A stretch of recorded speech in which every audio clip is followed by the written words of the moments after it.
notice is hereby given that the regular meeting for the governing body of the Planning and Zoning Commission is held 11th day of May 2023 at 6 p.m. at Navasota City Council Hall. We have to call the order, so James, could you do the invocation, please? Yes.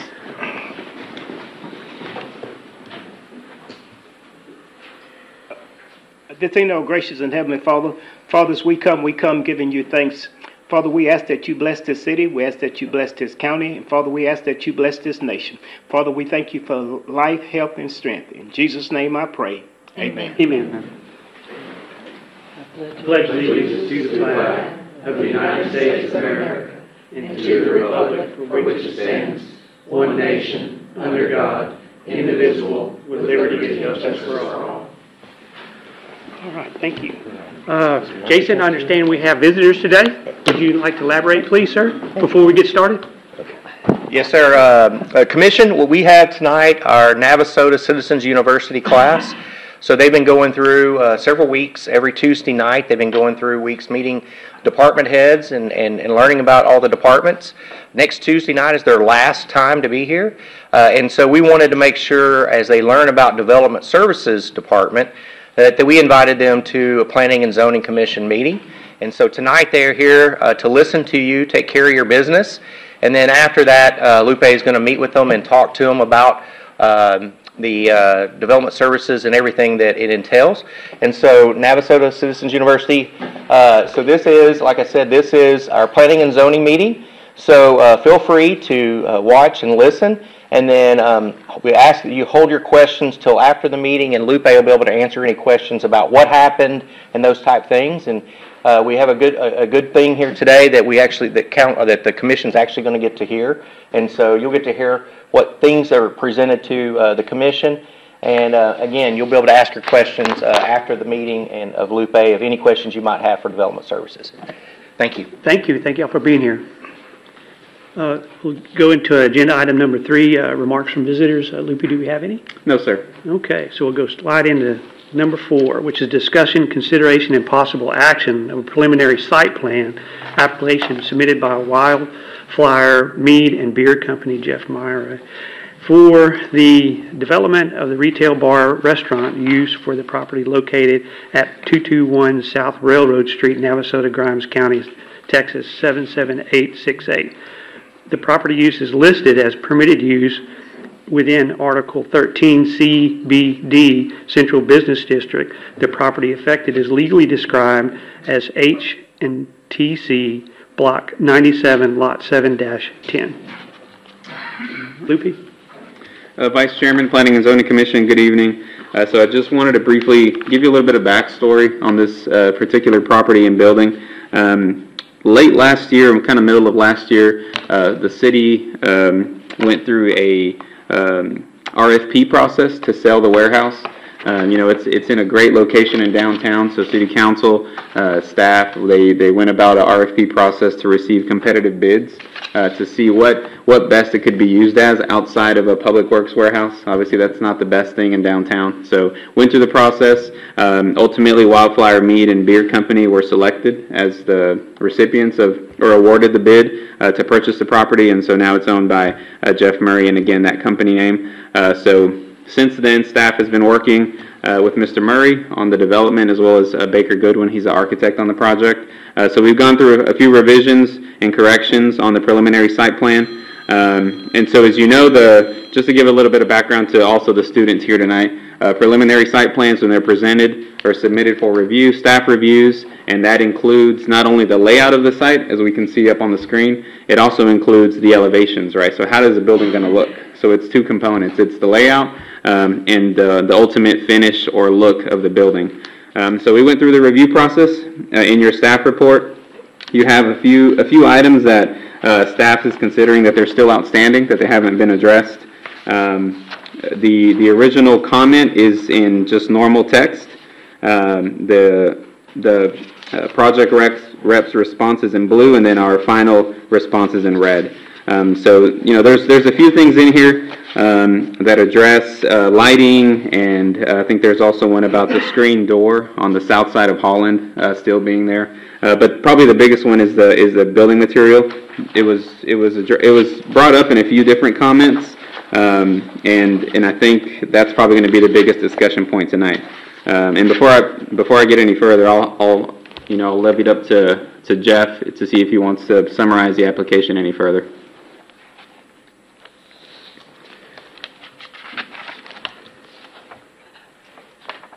Could you state your name and address, please? Sure. Yeah, my name is Jeff Murray. I live out in Lynn Grove, 318, 14005, County Road 318.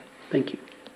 Yeah, so I appreciate you guys having me for one. Looking forward to this project. So as Lupe said about the building with the RFP, if you guys want a little bit of background to kind of why we're doing this, I'm not sure. I know a few of y'all have been to our farm location. So we started Wildfire back in 2019. Right before COVID and all of that, but we started it just to do. So we're located on the Bee Weaver Honey Farm, the oldest bee farm in the state, and so we started Wildfire just to do more with the honey that the weavers make. So mead, if you're not familiar, is a honey wine. So we take their honey and we turn it into wine, and we have a full production facility, tasting room out on the farm. And when the RFP came up, I originally looked at it and said, "This isn't going to work for us." We were looking for a way to expand our mead production, and out on the farm we're pretty limited with power, wastewater, water, things like that. So we're just, we only have single phase power out there on a water well and, a septic system. So it's pretty limiting for us to expand what we're doing. And so I looked at the RFP, and if you've been in the building before, it's just a slab, it's just a metal building. And so there was a lot of work that we were going to need to do for increasing the sewer, moving water around for that, because we use a lot of water to do that. But the more we thought about it, talked with the plumber, talked with Entergy about bringing more power, and it is a good solution for us. And then it came with the design of the building for how we were going to do that. And with it being an old metal building, we had a plan and engineering specs for a brick facade, and it really, structurally, it's intended to be it's intended to be a metal building, and so structurally it's really more suited to keep a metal facade. A technically sound engineering design was done, but there was always, everybody I talked to about actually putting up that brick, it was always a concern about the support and the structure for it, and it's just not really what it was made for, and with the concrete in the front and everything with the new sidewalks that the city poured.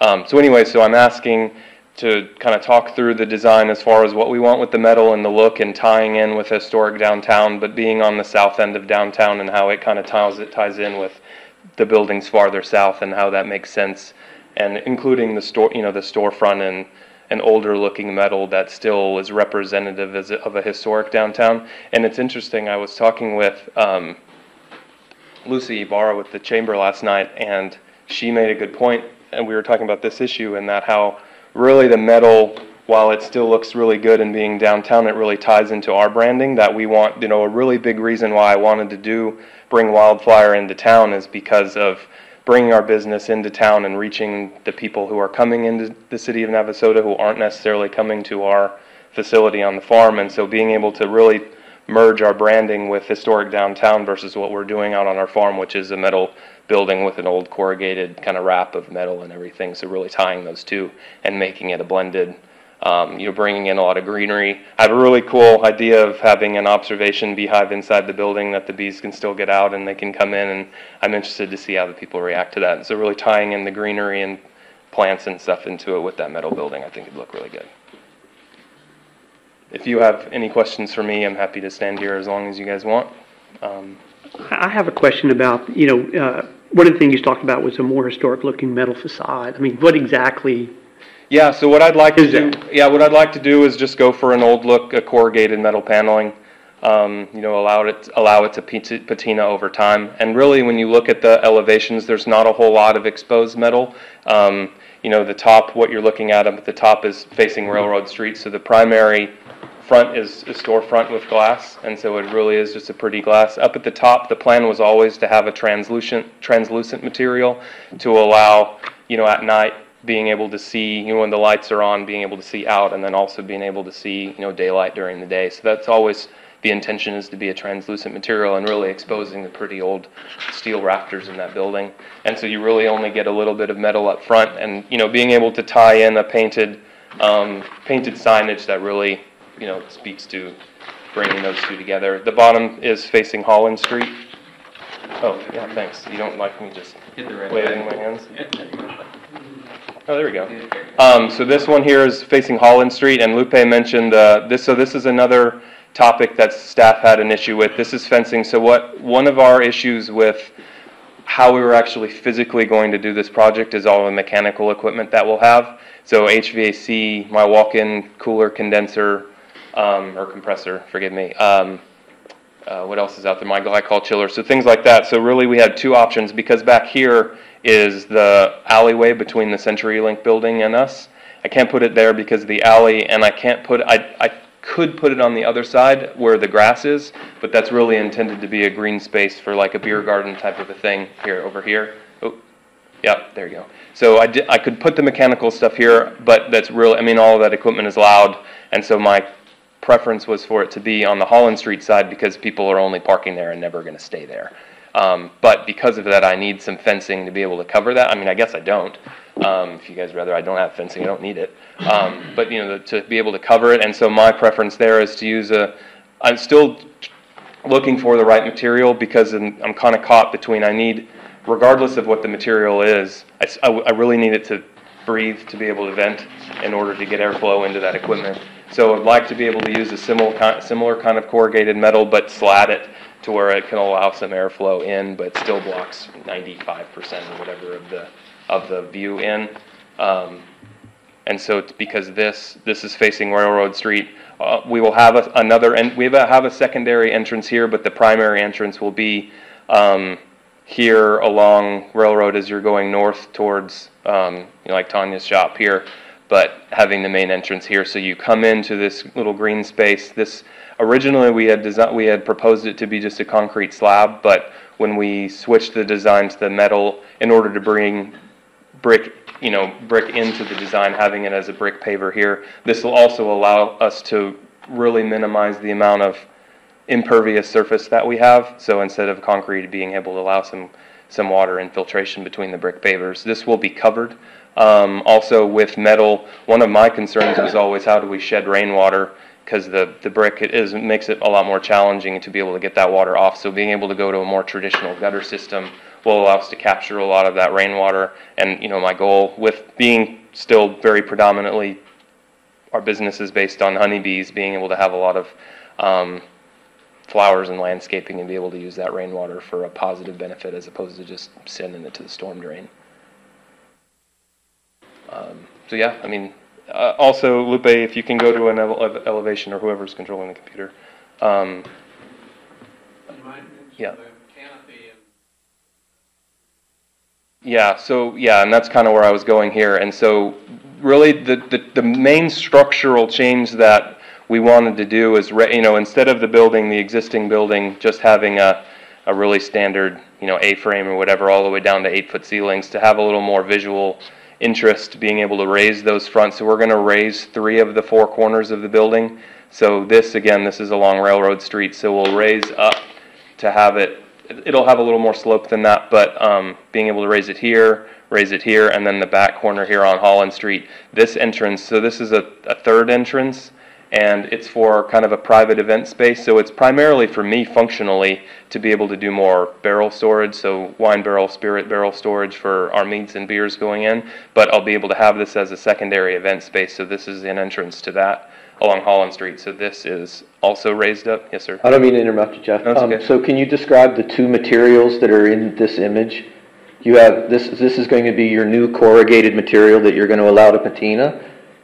Which one are you pointing at? In the bottom. Yeah, so this is the existing roof. So this roof material. Oh, okay, that's roof. I'm sorry. I was looking at it as a vertical facade there with the roof behind it. But it also speaks to how low that roof line becomes. And so it really isn't a whole lot of new metal. So in this image, you would basically be obscuring 60% of the existing material that they're talking about trying to change to masonry with your fence and your plant life. Yep. Okay.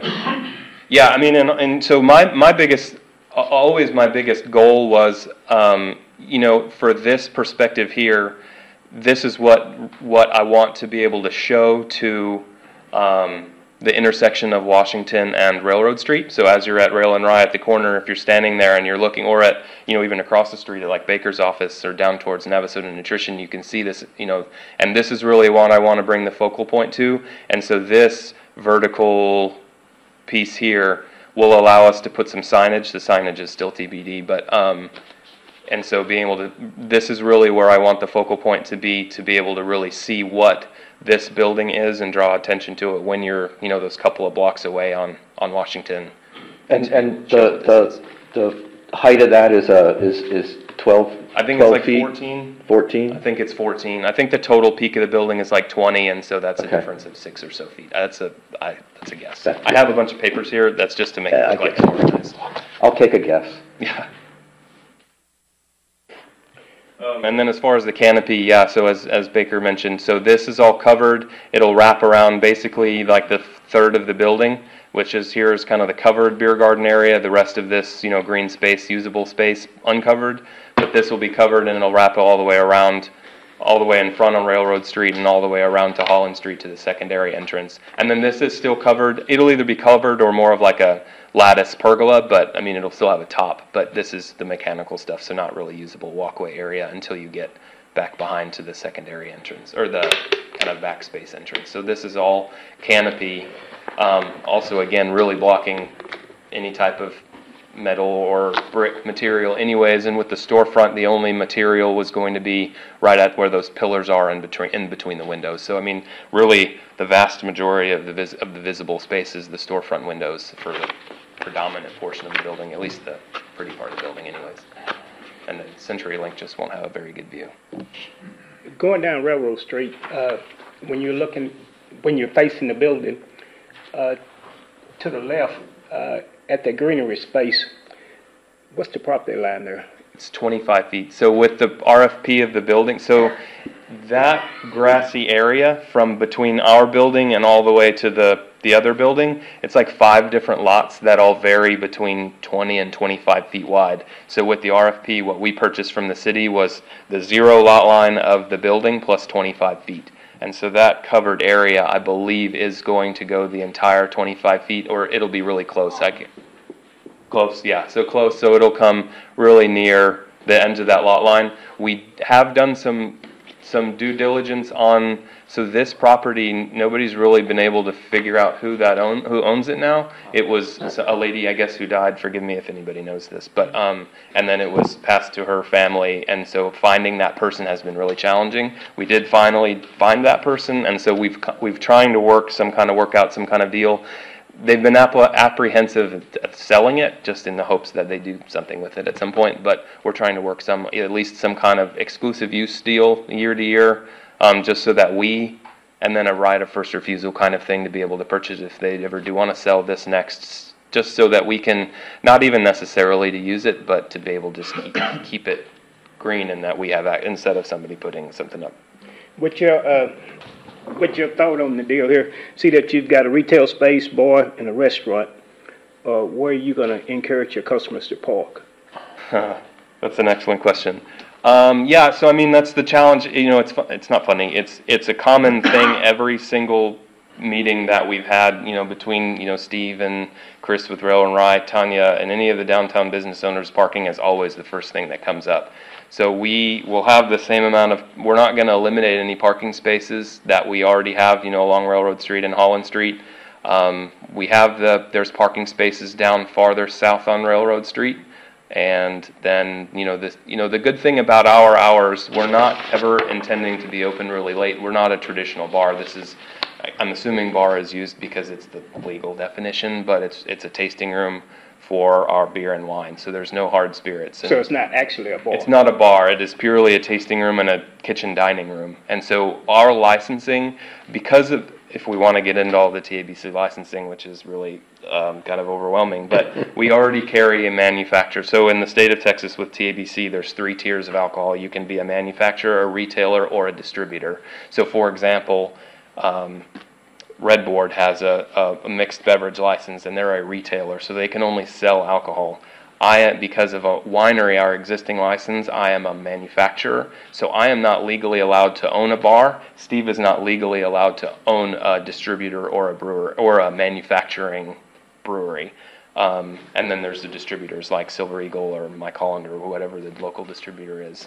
Those are 3 different tiers. So I am a manufacturer, so with our beer, I will have to carry a brewer's license, which is different than a lot of smaller breweries in that it's considered a brew pub license, which technically falls into a retailer's license. So I can only sell wine. I can sell our wine. I can't actually buy other people's wines, but with my brewery license, I'm only allowed to sell our own beer. It's just the way that brewery licenses work. So those are the only 2 things I'm legally allowed to sell. So I can't own a hard liquor bar at all in the state of Texas. So a lot of words to say this is purely a tasting room where we're basically, can you go to the floor plan, Lupe? And just in reference to the parking question, so this property is located in the Central Business District. So that is a specific requirement in this district that everyone shares parking. So there's not actually any parking requirements on any of the buildings downtown unless you're operating like a hotel or something similar. So it's all shared parking in the downtown. And I guess what I was trying to get to about the hours is that we're not open super late, but I mean, we are open later than traditional business hours, so we can share city hall parking and things like that because there's really no overlap in when they're city employees are parking versus when we're operating, except for lunchtime. Just a little quick on the floor plan. So this is the kitchen, and so it'll be a counter service. It'll be a nice but counter service, just so I don't have to have full service traditional table service. And this is our bar, so this is our walk-in cooler. So we serve directly from kegs for the beer and the mead will be coming here and then served. So this is a bar. All of this will be seating. It's not shown because it's not permanent seating. It's not fixed seating. It's movable. So this is the tasting room. This is the kitchen. So we're sharing a dining room space and then being able to exit and sit out on the patio. Then this is the Holland Street. And then Lupe, can you go, just while we're talking about the floor plan, go to the back of the building? Yeah, there you go. And then this is the private space. I call it a barrel room just because, again, that's my predominant use. And then this is the entrance to the private space back here.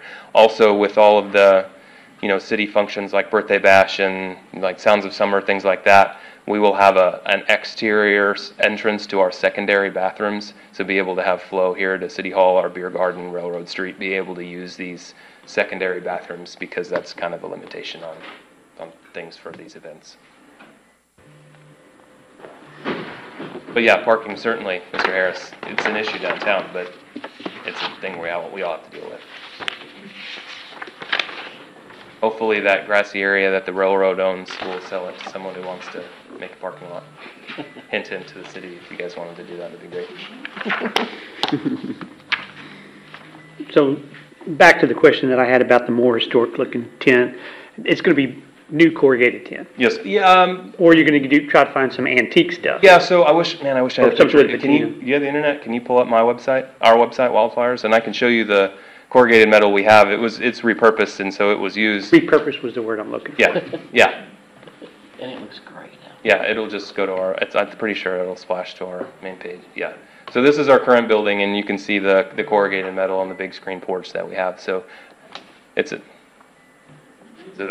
kind of the look. I mean, that's older and that's really rusty versus something that's newer. There's a brewery in Austin called Central Machine Works, and that's it's an old, like Quonset hut kind of airline hangar, so it's certainly a very different shape, but it's a beautiful building inside, and it is, it's a corrugated metal exterior with a painted sign frontage, and it's really pretty, and it's a really successful business in Austin. I mean, you have a really thought out plan. The only hiccup that I see is the ordinance that we have about the masonry and stuff like that. I'm not an engineer, but I understand about the weight products that you put in there, with the slab and whatnot. But going with the shiny metal downtown, I think that would just take away from the existing structure. But if you had something that had a patina and that was repurposed, that would be more palatable, at least for me. Sure. A couple of things. First, Jeff, appreciate the detail that you've brought with you today, and I really appreciate the fact that you're going to capture water and reuse it rather than just let it go to the drain. It's really important for me. As everybody knows, I'm All I do is complain about water. I actually have a master's in water management and hydrology, and so. We should talk more. Yeah. A couple of questions to Lupe. One, with the way this RFI, the way the RFP was built, and this is actual requirement to be operational in 18 months. That's June of 2024. Correct. Yes, sir. What is the negative of missing this deadline? Is there a monetary issue that Jeff has to deal with if he misses this? There's some special provisions in there that, lead counsel and Mr. Murray to maybe negotiate on who owns the building at some point, to be purposely vague. But yeah, there's basically there's some buyback clauses in there and things. So there's a performance standard, right? Okay. The performance standards are be operational within 18 months of a restaurant/brewery and then meet all the requirements of the central business district. Okay. Those are the two performance standards in the deed. Are you okay with this timeline? Or you're going to make it? My goal, everything's slow, right? Right. Really, I would really like to. So a big part of this business, this change for us is moving all of our production into town. What would be the least impactful to our business if I can move our production over Christmas and New Year's? Right. And so when things are slow. Yeah. But that doesn't mean that our front of house has to be finished at that point. And so what I've always really hoped for is opening Q1 of 24, because it's, winter time is slower, and being able to be ready for springtime, which is our busy, like basically mid-March through mid-June is our busiest time of year. And that's my goal, is to meet that. Another question to city staff. The question about the ownership of the next door neighbor and how much you've built to the line. Is there a setback issue here? No, so we don't have setbacks because it's B1 stuff. It's CBD, Central Business District, so there is no side setbacks. Okay. My other question to city staff is, when was the ordinance adopted that says facades were to match other properties? What was the date that was adopted? I remember it, let me but see I don't specifically. remember the date. I remember us working on it. In 2010. In 2010. Yes, okay. Sir. When was that structure constructed by city? Oh, that's probably... It wasn't. It was built in the 40s, I think. 40s or 20s, actually. It was, I think... The steel structure itself was put up in the 20s? The steel structure was built in the 20s or 40s. The city bought it in 1984, I think. And so I think that's when it was... And the materials on it were the materials on it in 84 when the city bought it?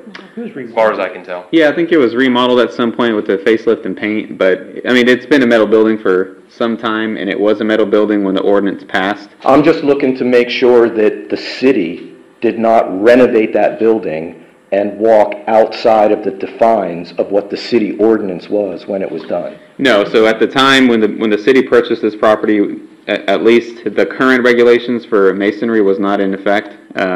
Now that the building is being significantly remodeled, reconstructed, that's what our definition calls for, then that is when it's to meet all of the current applicable standards. So the exterior surface of that building was on that building when the city bought it in 84 and did not change the exterior of that building in the entire time that the city owned it after 2010. That I don't know specifically. My argument is if the city did anything to the exterior of that building after this ordinance and did not follow the ordinance that it is imposing upon property owners, but did it on their own because it was the city doing the city, then it's very difficult for me for the city to say, we didn't have to do it and you do. So that's what I'm trying to figure out here. And I think the key takeaway there is, and the city may have painted it again since then or done something to the exterior. I think mainly it was just paint. But the whole building itself hasn't been significantly remodeled since 2010 or slightly before that. Okay. The garage door, I'm pretty sure, is fairly new because I was actually just working on the garage door opener today, and that's kind of brand new. And there used to be a roll-up door in the back, and there's not now. And I don't know when that happened, but it had to have been relatively recently that they changed that. I'm pretty sure that facade was changed. It was. But I don't know exactly when, if it was 2010 or whatever, but I wasn't on the committee then. But I do remember them changing the facade thinking, oh, that looks better, And I think it was after 2010. Yeah, Just for trying to me, if it think. was only paint, it's only paint. But if they took material off the wall and put different material on, then in my mind, the city, violated its own ordinance because there was nobody to beat up on the city from the city. And, so that just puts a little question in me about what we're asking Jeff to do. Yes, sir. Hi, I'm Baker Goodwin. The building was built sometimes in the 40s or 50s, and it was a cotton warehouse, and it was covered with corrugated metal. And in the early to mid 1980s, it was given to the city. And the city went in and added the offices inside and those workrooms and took the metal cladding off and put on this green metal cladding that kind of gives it more of a Butler building look, as opposed to an historic cotton warehouse look. And I don't believe from looking at that metal that it's ever been painted since it was put on in the mid-80s. Thank you. That's good to know. If we had historical photographs of that building as it was constructed in the 40s, with as it was originally designed, and a cotton storage facility, and you applied that sort of image to the building, I would call it as historic as the building could be in its original form, and thereby not necessarily require a masonry facade. I also want to mention that I believe if you read the passage in the zoning ordinance, it actually says a new building. And this is not a new building. Yes. And Because I moved here in '93, and I can remember it being, the corrugated building. And then when I was working downtown, when my office was downtown, that was in 2000. I can remember them changing that off, but I don't know exactly when, to put a finger on it. But as long as I've been here, I've seen both facades. So 2008, it had the same material. In 2008. Okay. Yep, and the specific wording about new, so the masonry requirements are listed twice in the ordinance. One of them does say new, the other one just says exterior materials have to be masonry. But where that comes from is from a different section of the ordinance that relates to non-conforming uses, right? So currently that building as it sits today is non-conforming because it doesn't meet the masonry requirements. And that's where it's triggered, is from doing a significant renovation. Basically, the building outside of the shell is going to get completely redone. So that's where you have to now bring it into conformance with the current code. There's a lot of history going back. If you go further back, at some point it was probably a masonry building, and then you move up to closer to the 50s and 60s, and it was metal. So just historically, it probably has changed looks and uses multiple times. But currently, it's non-conforming to the current Central Business District zoning. And so by remodeling it, and basically reconstructing it as it's listed in the non-conforming verbiage, that's why we're basically asking to meet to the current code, because that's what's in effect today. But my question, I guess, then becomes, I go back to the strategic plan. And, the strategic plan was adopted in 2015. It's written prior to that. This is 2023. And as we all know, just recently we've all said, oh, wait, the strategic plan isn't up to par for right now. And so, and Mr. Weeks is working on, some revision and looking at the strategic plan again. And so I still, I guess, think that let's live in 2023. If that ordinance, if the CBD ordinance was written back and adopted, it had been written probably before 2010 and adopted in 2010, maybe it's a little archaic for right now. And so I don't know. I just feel like that we need to live for now. Weren't you on the committee that revisited the CBD? Yeah. That was after I came on. Yeah, I was. And we talked about brick, tile, and stucco. And so Stone also, I think. Yeah, there was stone in there, and so if you look at each one of the downtown buildings, and you think about them, at that point, we were kind of going, we want some uniformity in order for people not to come in and make, a building that was just way out of character for downtown. And I don't see this building as being way out of character for downtown. And so, I don't know. I guess I don't, I just keep thinking about Mr. Murray, and he planted a seed out there. It's 15 minutes out of town. He planted a seed out there, and he's grown it into this fabulous place and business. And now he wants to bring it into our town as part of the revitalization that we want in the strategic plan. And so I just think he's bringing this wealth into our town, And so I just hate to say we don't do it over brick. Well, I think the best point made is what Todd said about if someone's going to do historical restoration on that building that was a cotton warehouse, and if you go back to the original part of it, then that's going to fit the historical charm of the downtown, as long as it's not shiny metal. That was my breaking point. That I hadn't had any interest in putting bright or paneling on that building. Well, I've been in, after we got this packet Monday night, I believe it was. Then, I've been in meetings all week, and so I've just asked some of our community people, in downtown Navasota, how do you feel about what it looks like? And they all go, yeah, Washington Street looks great, stuff, and we're getting all these businesses. And I said, well, what do you, do you think everything needs to look like those buildings down there?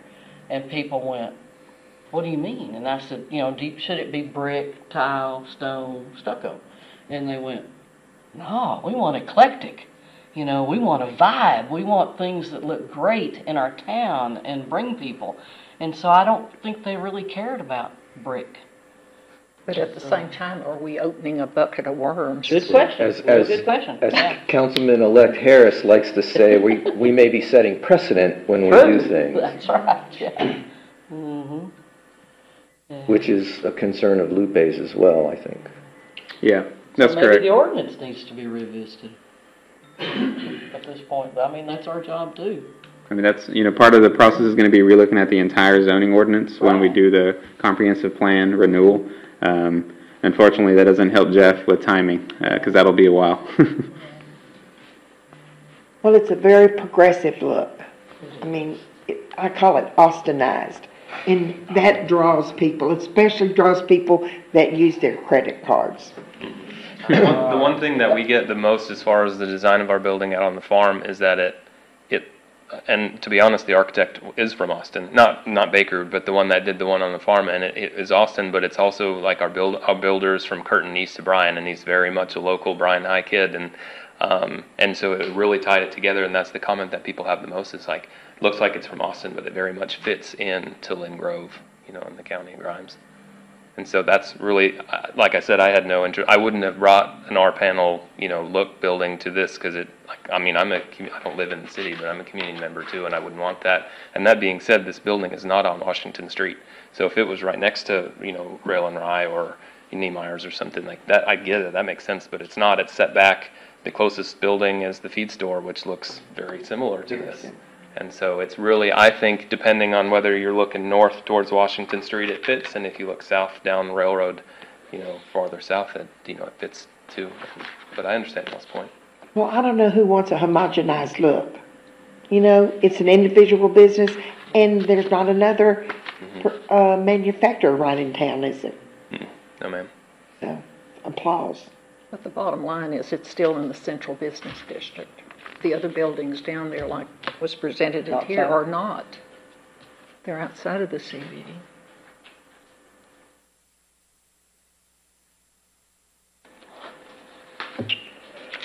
The specificity of the language that you referenced, one is that what section says new? Can you pull those up so I can see the exact language? Because these are the kind of weeds we have to get into. No, this is not my forte, so I'm glad you guys are doing this. So like here, right, scale, massing, and style, G1, it says new buildings shall be made with compatible adjacent development, right? So new structure, so it's mentioning new a lot, right? Okay, this is all new. Yeah, but then on the facades, it says, buildings shall have masonry finish, But then- except for fenestration on 100% front, side, and rear walls with 4-hour firewalls dividing attached buildings. So, I think that was put in. Stop. And right below it, it Two, talks as a about new continuation of I-1, Right. which just says buildings, I-2 now calls for facades of new buildings.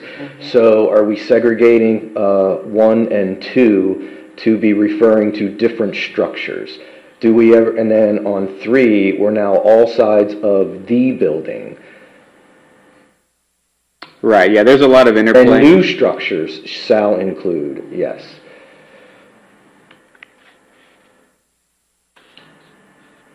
So what is? J is new buildings. So maybe the ordinance should delineate the difference in new and old for the future. For That now, doesn't help I mean, us that's today. Well, Yeah. but for today, we have to either Yeah. call out our interpretation of G and J and the specificity of the language referring to new versus existing in order to make the kind of decisions that we prefer to make without crossing lines of. So what new building do we have? Baylor Lumber? Yeah, that's been probably the newest new old building. Okay, but that wasn't a remodel, that was That a was brand new new construction. building. That's brand new. Yes. So That I was a see, lot there. I see the brick facade or the masonry It's also on facade on Washington. there. And it's on Washington. Let's see, if I'm reading in the report here, saying that another business have approached the city. Yeah, and that's why, somebody mentioned setting the precedent, right? So I have met with another downtown business owner that's looking at doing a metal building in downtown. They haven't actually officially applied yet. Would that be And new construction? It would be a new building, yeah. Okay. A new accessory building, so, probably. Well, with that- And so that's why some of the things, when you're looking at these interpretations, once you get a pattern going, if our city attorney isn't here today, but that's kind of the things that you have to look out for is when you start setting that pattern of approvals of a certain thing. But you are right on the language. I mean, in my opinion, I think it's there specifically for that reason to address new construction, but it also leaves some just point blank masonry requirements to make it kind of gray in that sense. But yeah, I have been talking to another building owner. They haven't officially submitted, but that's just one of the things you have to look at when you're making these decisions. Hey, Lupe, so if the commission decides you want to vote in favor of this, I would ask that you state the reason why you would be Absolutely. doing it, so that we don't possibly go into a precedent setting for this. So if you are in favor of something like that, and you want to make a motion like that, you state that you're doing that motion based on your interpretation of the code being not a new building, an existing building. Right, and we did provide just a recommendation in the staff report that in the event that you did want to, or someone wanted to approve this, we recommend approving it with conditions that variances be granted for that specific provision. Because you, as the Planning and Zoning Commission, you have the ability to approve when things meet the requirements or deny if they don't. But you can't approve something if it's kind of gray that, well, they really didn't meet this, so you would then defer it to the Zoning Board of Adjustment, and they would have to present a variance from those requirements, right? So if these rules are kind of gray, then the step would be you approve with conditions, if that's what you so choose, and then he would go to the Board of Adjustment and ask for a variance on those specific rules that are kind of up in the air. Lupe, can I ask a question?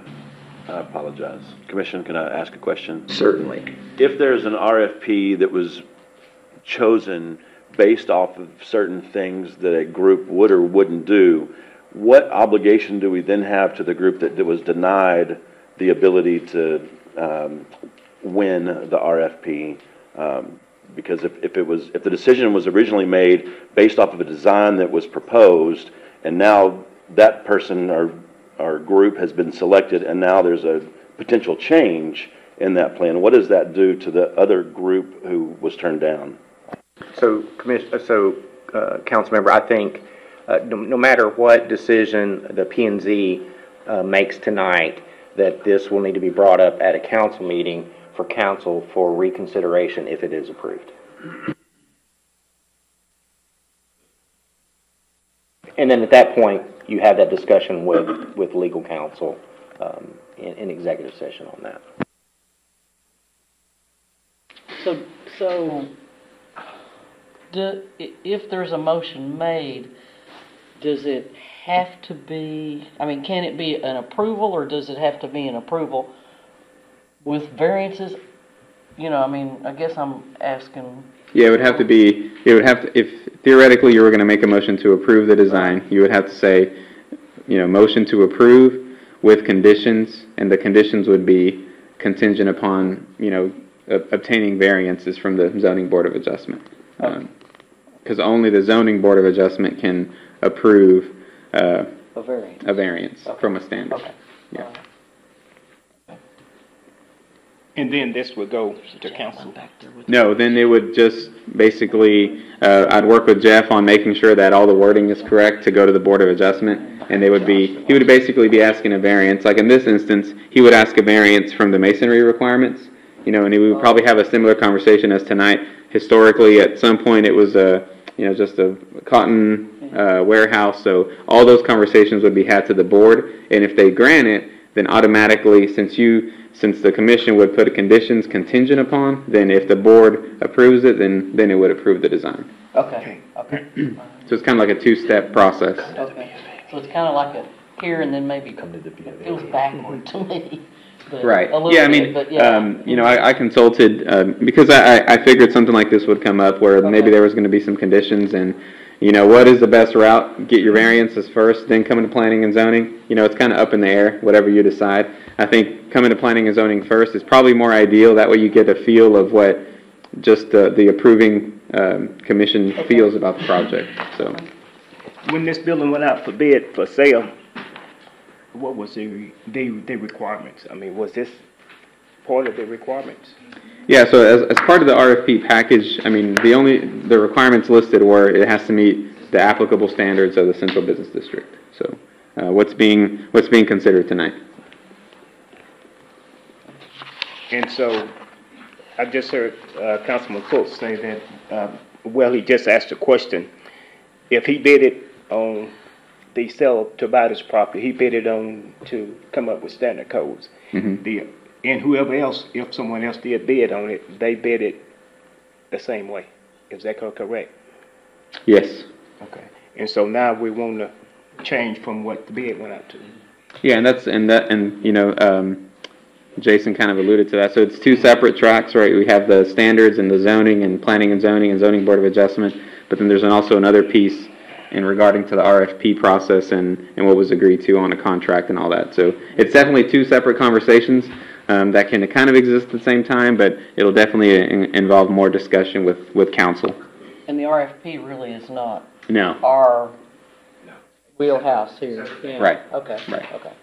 However, it will signal to council what preferences from P&Z Okay. on this. Sir, you had a question? Were you raising your hand? My question is if it goes to a variance and then comes back, I guess, does that extend his deliverable from the board? So it'll. I mean, you're going to add more time to his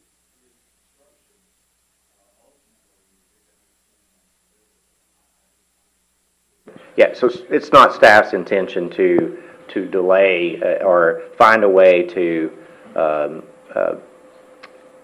remove him from his deadline.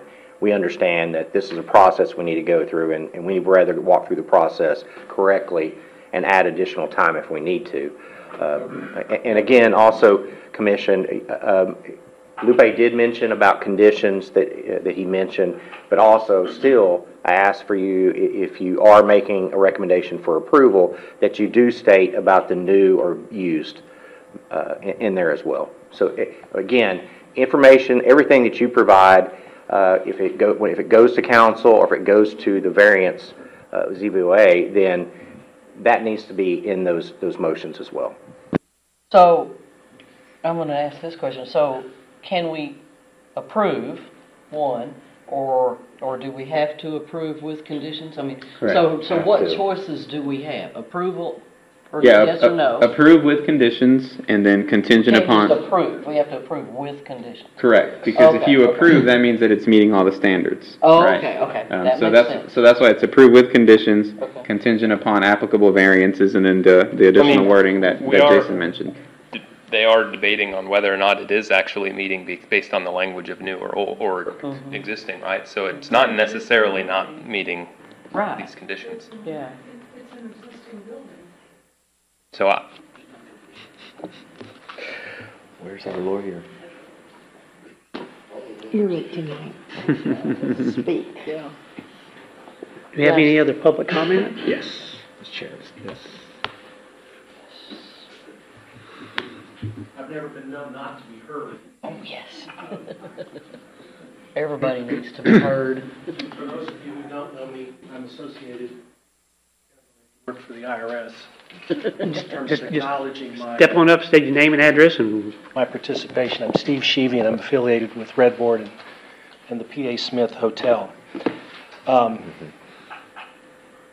When I was a baby lawyer, some of you have heard of me as a recovering lawyer. I spent 40 years becoming one, and now I'm 3 years into trying to recover from that.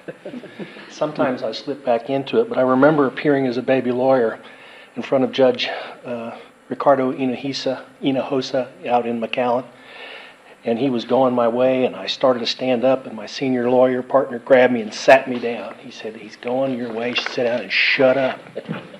And I've often remembered that. I don't know which way the commission is going here today, but I wanted to offer a couple of things, and I hate to think that I may revert a little bit to being a lawyer again, but first off, if you read these ordinances, the very first part was in 2010. The largest part of this was in 2013, August 5th of 2013.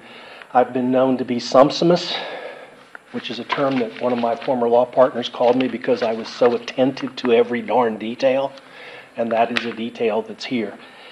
The thing, talking for our businesses who've made some significant investments, we couldn't be more excited about what they're doing. And I come to you with an acknowledged bias. To our way of thinking, anything that brings business into downtown is good for downtown, it's good for everybody. And these folks are going to take a use of an old building where, think of the flip side. If someone bought that building and did nothing, what would that do to your downtown? It'd sit there for another 10 years looking as bad as it currently looks. And I would suggest, with due respect to staff, I don't believe this conditions at all. All you have to do is interpret these regs or these ordinances and as Mr. Weeks suggested, articulate specifically your interpretation of these regs. But these regs, if you're going to interpret them as a strict constructionist, there is no, how do I state this? Because I don't want to be unfairly critical, but this is an urban planner's standard form that you all adopted. There's no amortization process in here that says when a new person buys a building, they're given 15 years or 20 years, because there have been all kinds of court challenges that coming in, making people change their building is unconstitutional. There's now litigation focusing on those amortization schedules. But this language has words that talks about new construction throughout it. And I certainly hope that going forward, you folks look at this as an aspirational thing, trying to be consistent with the theme. But I don't think you want me to go around and point out every building that's not in compliance with your deal. How many of them don't have awnings? And if you want to take that language, it says every building shall have an awning. And you're not enforcing that. Well, not you. Certain people aren't enforcing that. So we think this is great. We don't see it as degrading anything we've done. We think it adds character. It adds a bit of diversity. And speaking on behalf of at least two of the businesses, we would really encourage you to look at this with the approach of what are you really trying to intend to do? Because this ordinance could be read a lot of different ways. It's got a lot of problems. with it, and I don't see anything they do as being inconsistent with your goals.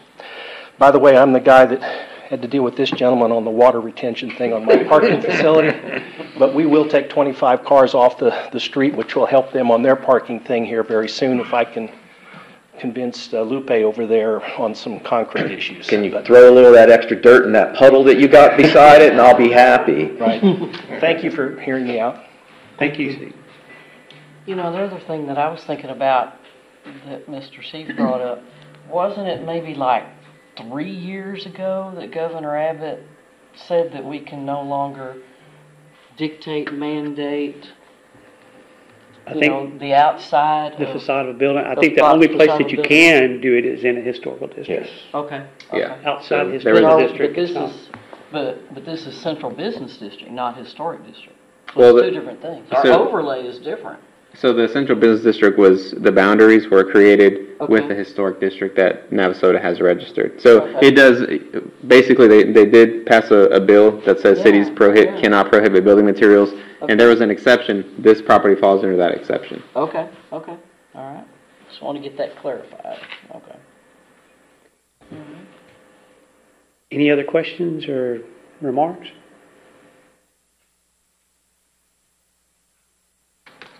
Thank you all.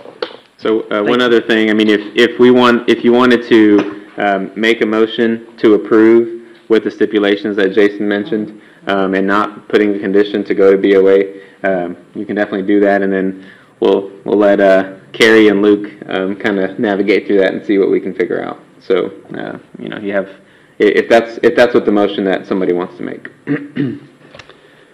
Okay, so we'll move on to agenda item number 5, which is consideration and possible actions of approval. Oh, my bad. It's the same item. It's the same item. My bad. I'm trying to move on out. We got to play pickleball. Yeah. Okay, I'm going to make a motion. And I'm going to try to include everything that everybody said. I make a motion that we approve the preliminary site plan application submitted by Wildflower Mead and Beer Company for the development of retail bar restaurant use for the property located at 221 South Railroad Street, Navasota, Grimes County. Proposed listed, uses are listed as permitted. And using the CBD ordinance that doesn't, I don't know how to say the words, that does not specify, because this is not a new building, so I'm going to help me here, because this is not a new building that we go ahead and approve this, because in the ordinance it specifies new building. Okay? That makes sense to anybody? Yep.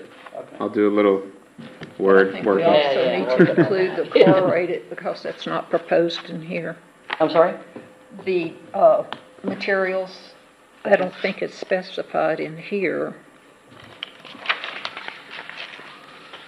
what type of material it would be under the facade area.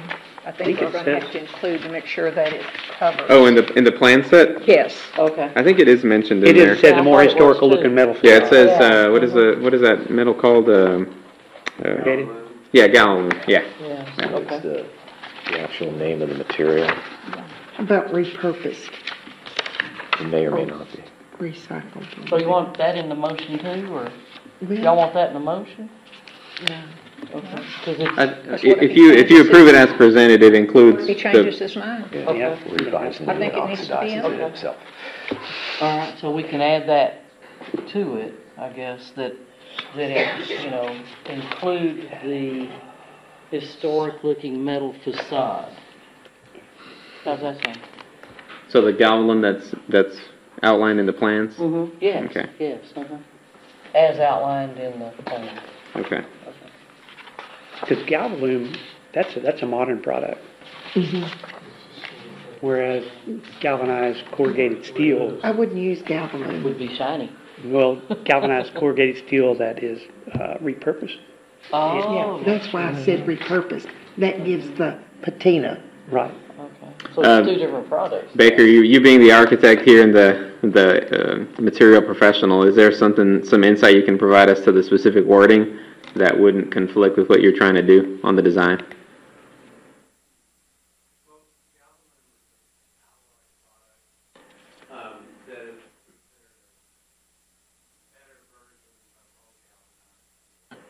Oh, okay. So then if we leave it like it's written, then that would cover that. The way it's presented, it's uncoded, right, Jeff? It's just... Yeah, I mean, I'm on y'all's side as far as what you're wanting. And so, I mean, I don't own that material yet, so I understand there's some question on what it actually is going to be, but, I mean, I'm not, yeah, I think Galvalume, in the way it's generally made now, is more of a color, and I think, so if you stick with like a historic looking metal, I mean, I understand that's not super specific as far as the actual material, but I think that's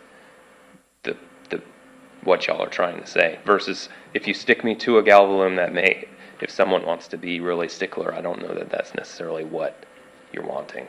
The building that you have now, that's not I personally wouldn't call it Galvalume, but I'm not a metal specialist. That's old galvanized steel. Corrugated, yeah. Yeah. And we're trying to. No, I get Splitting it. hairs here. Right. I get it. Yeah. So So we can just say unfinished Galvalume. Okay. Or an unfinished Galvalume product. Do I need to say that, or you're going to say that? I'm adding it to your motion. You're reading that back eventually here. Please. Yeah. you know, I think that's too restrictive. You know, because Yeah, what happens if we write this up as that And he can't get it. and he can't get it, and then Yeah. he's got Supply. an old galvanized material that probably That could work. yes, that would be very similar to the facade that you have Yeah, I kind now. of like the words better that say historic-looking metal facade. That's still very vague. It is, but that gives options. I think because of the materials topic is obviously the main back and forth reasoning. I think we need to be at least somewhat specific as to the material type. You know, I think the color. I mean, the city doesn't regulate paint. You know, finish. But I think the material, at least, we need to have some clear direction. And that's why I'm looking at you, Baker, as the design professional.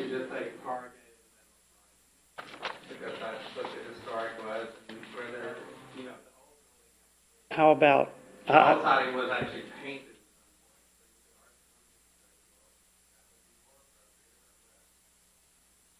aged corrugated siding?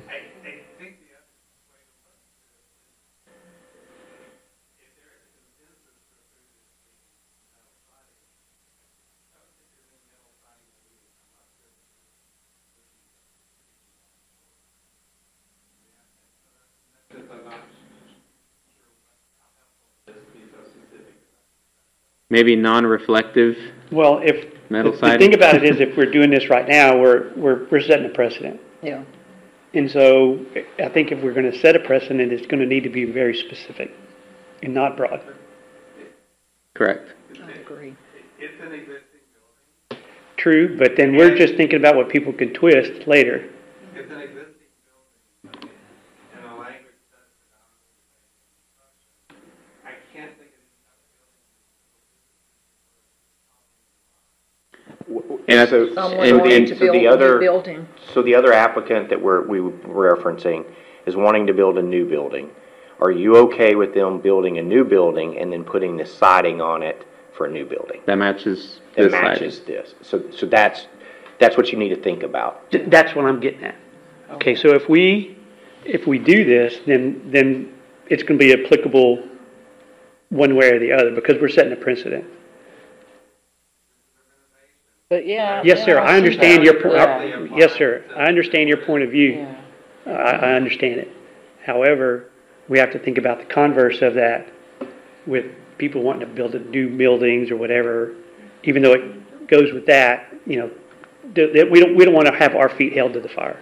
Well, can we put in there, because this is a renovation of a historic warehouse, I mean, Jason, you had said something about Being specifying. more specific like that, I agree. Yeah. But we still, so again, we need to still get back to what, I mean, because right now it's got metal on the side. So are you okay with it looking like it is now?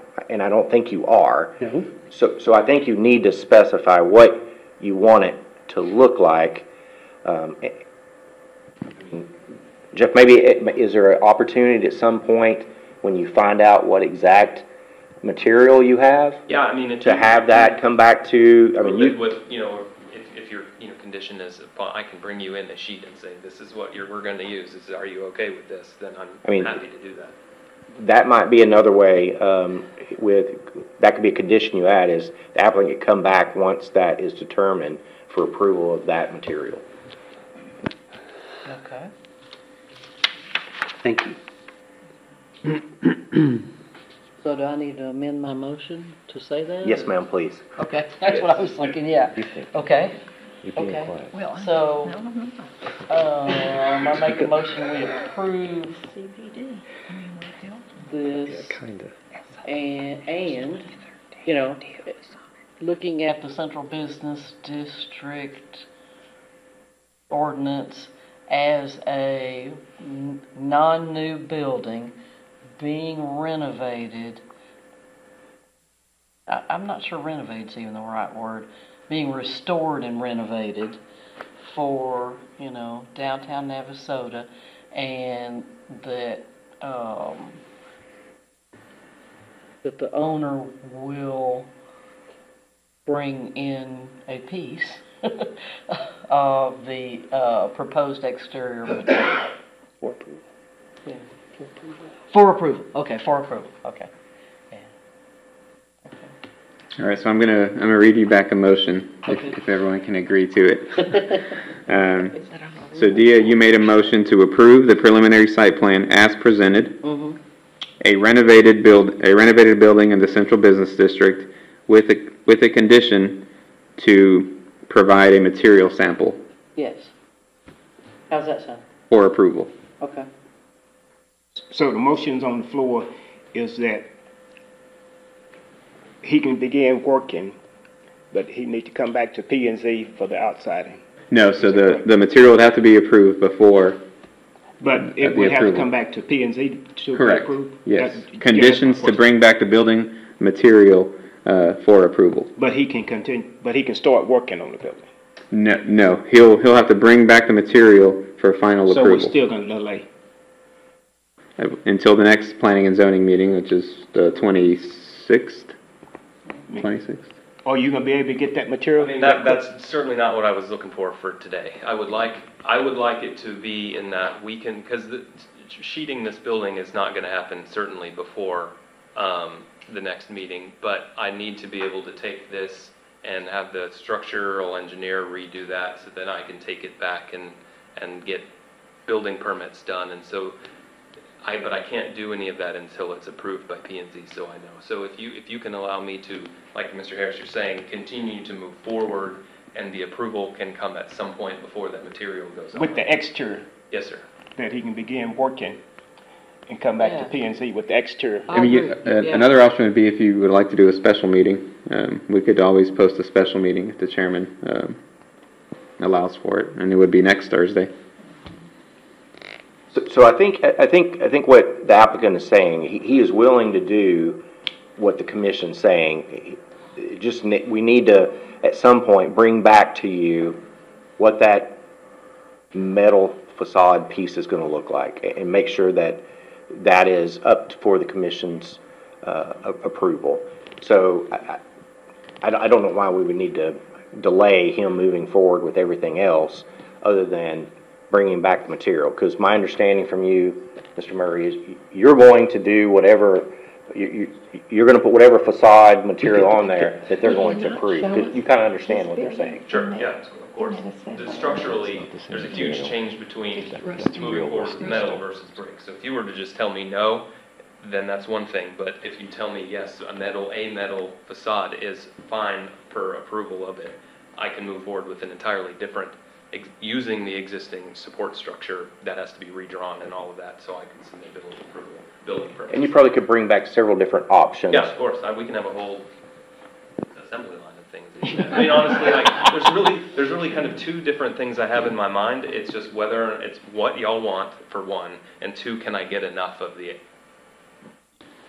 what you're looking for, because the new stuff does look old, because it's just how it is, versus old. I have to be able to do a calculation of the square footage in order to be able to source it. So we can do that. We can do conditions with exterior approval. Okay. So that way we specify exterior finish approval. And then it doesn't have to go to board of adjustment? No, because you're approving it Okay. just with the condition that he brings back the exterior material. Okay. It's hard. And then he can begin. He can go forward. Yes. It's just before any of the material goes on the building, he's got to come for your approval first. Oh yeah, So because at this anytime- point you're saying everything else is Hunky up to dory, speed, yeah. but except the exterior, which, you know, that. Okay. Okay, we have a motion by Commissioner Dia, Second? second by Commissioner James. Can we have a little bit more discussion before we vote on this, please? I want nothing more than to have another place to party. No, just joking. No, you're not. I've been in my share of breweries, and I like the industrialness of this kind of look, so I appreciate it. I appreciate Steve and his opinion about this document. I appreciate Jason trying to keep everybody on track about precedent and what we need to do. We get ourselves in corners with these kinds of things, because this is exactly what we're doing, is tippy-toeing around something that's on a piece of paper that tells us that people who are building here have to do this, and it was done with good intention, because the last thing we wanted was somebody coming in and, I mean, you know, I was the only person that voted for the domes. You know, so. Can we still speak to you? Yeah, we're still friends. But this central business district business, we're dealing with existing properties and new properties.